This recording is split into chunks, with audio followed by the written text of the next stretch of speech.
বাবা, এই জমিনটা তো আমাদের দাদার, তাহলে চাচা বললো অর্ধেক তার। বাপ দাদা মারা যাওয়ার সময় সঠিকভাবে হ্যাঁ। ভাগ করা হয়নি, তাই এখন ভাই। সমস্যা। আমি তো অন্যায় কিছু চাই নাই, দাদা সমিতি তো আমাদের অধিকার আছে। ও অধিকার আছে মানলাম, সব ভালো জমিন তো আমরা নিতে চান। ভাই করিম, ঝগড়া করে লাভ কি?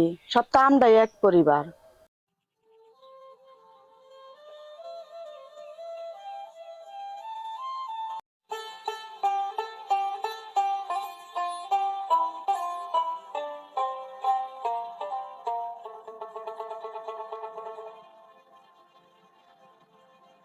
আসসালামু আলাইকুম। ওয়ালাইকুম আসসালাম। ওয়ালাইকুম আসসালাম। ভালো আছেন আপনারা? আলহামদুলিল্লাহ ভালো। ভালো আছো না? বসো।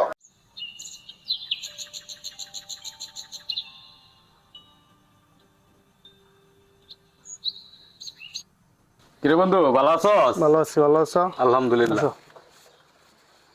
কিরে করিম, এত চিন্তিত কেন? চাচা জমিনের ভাগ চাইছে, বাবা কিছু বলতে পারছে না। দেখো, এলাকায় মুরব্বী আছে, তা বিচার ডাকো।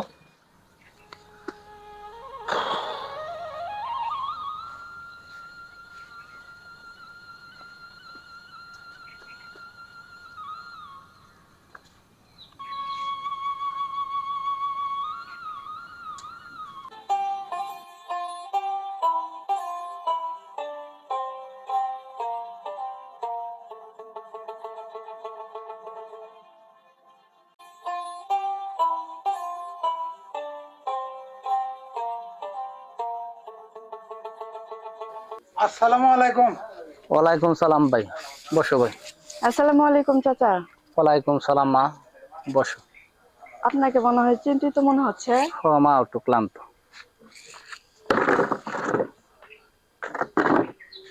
চাচা, আপনি যদি ভাগ চান তাহলে সঠিকভাবে ভাগ হবে আজকে। আমি তো ওইটাই চাচ্ছি। তোমরা ঝগড়া করো না, দাদা এই জমি রেখে গেছে যাতে আমরা একসাথে থাকি। জমির জন্য যদি সম্পর্ক নষ্ট হয়, তাহলে সেই জমির দরকার কি?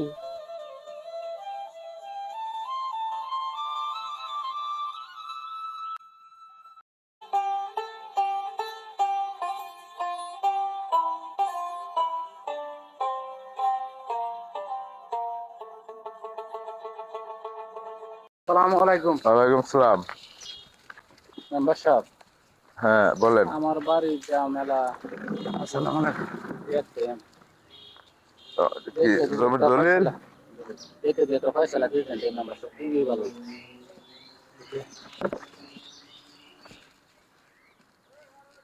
তোমাদের সমস্যা সবই আমি শুনছি। জমি ভাগ হওয়া দরকার, কিন্তু ন্যায্যভাবে। আমরা কিছু অন্যায় চাই নাই। আমিও চাই না সম্পর্কটা নষ্ট হোক। তাহলে শোনো, জমি সমানভাবে ভাগ হোক, কিন্তু বাড়ির পুরনো ঘরটা দুই ভাইয়ের নামেই থাক।